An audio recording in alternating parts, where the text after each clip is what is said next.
Bienvenue sur Africa 24 dans cette nouvelle édition de l'Africa Tonight. Voici les titres de l'actualité. La Cour suprême du Kenya annule l'élection présidentielle du 8 août qui donnait le président sortant Uhuru Kenyatta vainqueur. Une décision inédite pour le pays et probablement pour l'ensemble du continent. Le Tchad se dote d'une banque de l'habitat. Les activités de cette institution financière ont démarré le 15 août pour permettre aux populations d'accéder à des logements décents. Et l'école des Sables de Germaine à Kony au Sénégal est menacée de fermeture. L'avenir de ce centre d'art contemporain est au cœur des préoccupations de l'administration qui demande l'aide de l'État.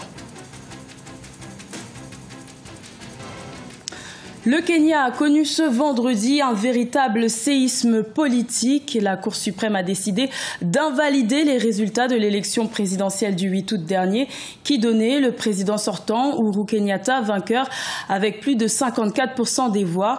Les juges ont relevé plusieurs irrégularités et appellent à un nouveau scrutin dans les 60 jours. Un sujet de la rédaction.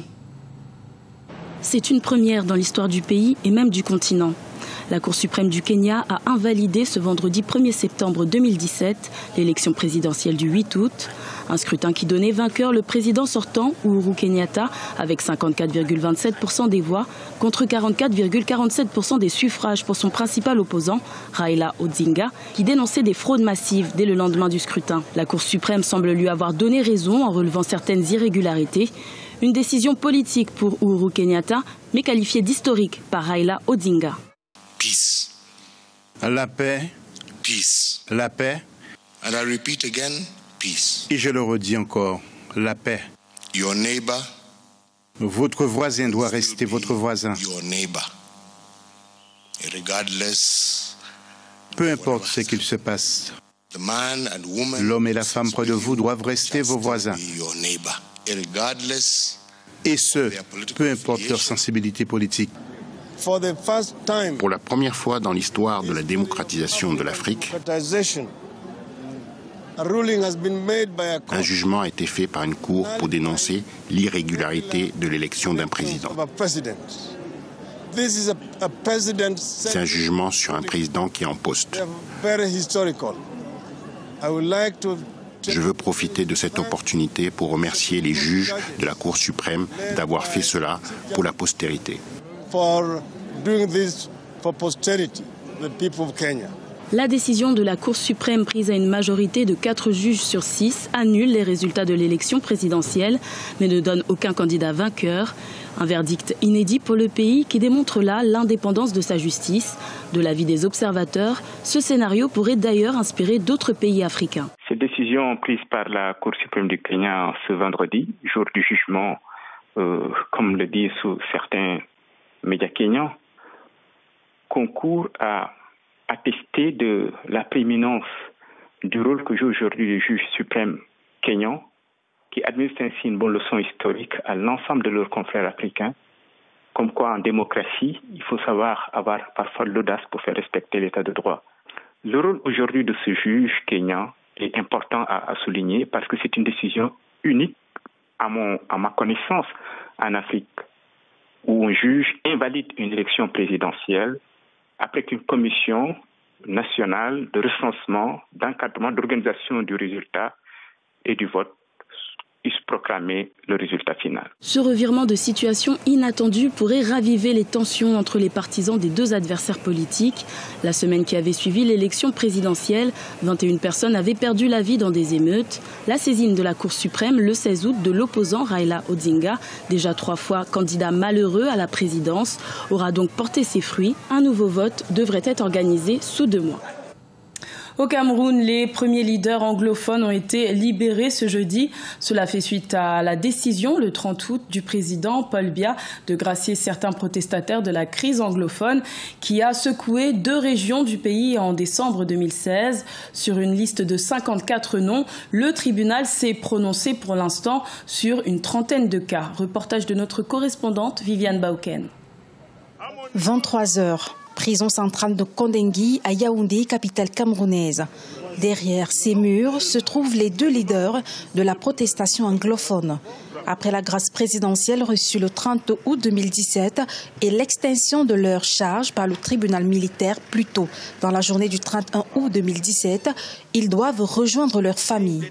L'attente est longue et ce n'est qu'à 23h30 que le commissaire du gouvernement apporte la décision du parquet. Parcours similaire ici à la prison centrale où une quarantaine de jeunes terminent leur formalité de libération avant d'embarquer dans ces gros porteurs pour rejoindre les autres détenus au camp de la gendarmerie. Retrouvailles passionnées entre les amis séparés depuis près de 8 mois. Après ce long périple dans les geôles de la prison, les activistes d'hier disent merci au chef de l'État.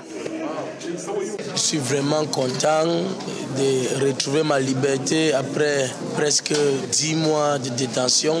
Et je veux beaucoup remercier le chef de l'État pour la grâce présidentielle qu'il nous a accordée. Je suis très content de me libérer en fait. Et même comme je ne suis pas très content parce qu'il y a encore mes frères en prison et je souhaite qu'ils seront tous libérés. Tous libérés, peut-être pas dans un futur proche. La décision du chef de l'État ne gracie pas tous les activistes. Une déception. Selon les avocats de la défense, les charges ne sont pas les mêmes. La seule chose nouvelle, qui est aussi un peu une déception pour certains, c'est que la décision n'a pas été globale et qu'elle n'ait pas concerné tout le monde. Je peux juste essayer de comprendre, d'expliquer. On imagine que tout le monde n'a pas le même degré de responsabilité et qu'il doit y avoir certainement, à côté de ceux qui ont eu une démarche strictement, on va dire, politique, peut-être d'autres auxquels il est possible qu'il y ait des infractions pénales à reprocher. Après leur sortie de prison, ces jeunes ont été entretenus par certains hauts responsables de l'armée camerounaise. Le chef de l'État, Paul Biya, a mis à leur disposition ces bus gros porteurs afin de les amener les uns à Bamenda et les autres à Buea. Le Tchad dispose désormais d'une banque de l'habitat, une institution financière qui a pour but de faciliter l'accès au logement et de garantir les prêts. Un projet important pour ce pays où le coût de construction des habitations serait le plus élevé d'Afrique centrale. Reportage de notre correspondant Mahamat Ramadan, commenté par Marcel Farba-Maroun. Le gouvernement tchadien a lancé une banque de l'habitat pour satisfaire la revendication des organisations des travailleurs pour l'obtention de logements décents. Selon les autorités, cette banque s'inscrit dans le cadre de la promotion des habitations durables au profit des Tchadiens qui ne peuvent avoir accès au crédit bancaire dans les banques classiques. La Banque de l'habitat du Tchad contribuera ainsi au développement économique et à l'urbanisation des villes du pays. Cette banque a la vocation de développer le logement social, de financer le logement social au Tchad, permettre une plus grande bancarisation de la population tchadienne, fournir des prêts, des crédits avec des taux d'intérêt compétitifs. C'est une banque classique, mais c'est également une banque sociale pour le peuple tchadien. La République du Tchad négocierait avec les partenaires du développement tous ces prêts concessionnels, dès lors qu'ils ont un lien avec l'habitat ou le logement, viendraient abonder ces fonds-là qui sont gérés par cette banque. Certains travailleurs estiment cependant que le gouvernement doit d'abord s'attaquer aux prix élevés des matériaux de construction, pour la plupart importés des pays voisins. Les autorités doivent aussi penser à subventionner et à défiscaliser les matières de construction pour rendre les logements accessibles aux populations. Aujourd'hui, 90% des travailleurs sont en location. Et vous savez, au Tchad, le prix d'un terrain qui n'est même pas viabilisé coûte plus de 3, 4 à 5 millions. Et dans le centre-ville, aujourd'hui, un terrain coûte 40 millions. Mais si aujourd'hui la banque se permet de nous construire des maisons qui nous permettent de les payer pendant 10 ans, pendant 30 ans pour les jeunes, ça serait une bonne chose. Rappelons que la Banque de l'habitat du Tchad est intégrée dans la stratégie nationale de logement et renforcée par les lois sur les fonds de l'habitat, notamment le fonds de promotion de l'habitat, le fonds de bonification des intérêts et le fonds de garantie des prêts. Au Sénégal, l'école des sables de Germaine Acogny se bat pour exister. Ce centre où des danseurs venus du monde entier viennent se former aux danses traditionnelles et contemporaines est menacé de fermeture. L'institution d'art contemporain, créée en 2004, peine à trouver des financements. Idlet Merabel-Bissou. L'école de formation de danse contemporaine africaine de la célèbre danseuse et chorégraphe Germaine Acogny menacée de fermeture au Sénégal. L'école des Sables de Germaine Acogny s'est donné pour objectif de professionnaliser les danseurs africains, leur permettre d'être capables de vivre de leur art, encourager la communication et la collaboration entre danseurs chorégraphes et compagnies de danse d'Afrique et du reste du monde. La direction de l'école espère que le gouvernement sénégalais investira plus d'argent dans cette infrastructure culturelle et lance ainsi un appel à contribution à d'autres investisseurs du continent pour porter le projet. Nous, on a besoin de budget de fonctionnement pour continuer à faire ce travail. Et je pense que c'est là où le problème est, c'est que si les institutions étrangères nous ont aidés, il est temps que l'Afrique s'aide elle-même et qu'elle nous aide. Malgré son importance pour le continent, l'école des Sables risque de fermer pour manque de financement. En 19 ans d'existence, l'école a fonctionné avec le soutien financier de plusieurs institutions étrangères. Pour les danseurs tels que Rama Koni, qui a suivi la formation à l'école des Sables, l'institution est une plateforme d'expression artistique rare sur le continent. C'est un rêve, et c'est un rêve pour tout jeune danseur.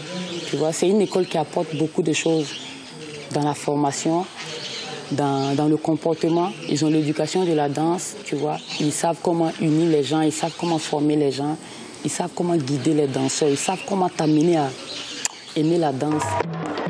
L'éventuelle fermeture de l'école priverait de nombreux amateurs et professionnels de découvrir l'univers de la danse africaine. Malgré la situation financière délicate de l'école des Sables, les étudiants nourrissent toujours le rêve de suivre les traces de la célèbre danseuse et chorégraphe Germaine Acogny, figure historique de la danse contemporaine en Afrique. Ce journal a été réalisé par l'ensemble de la rédaction. Merci de votre fidélité. Retrouvez dans un instant une nouvelle édition de l'information sur Africa 24.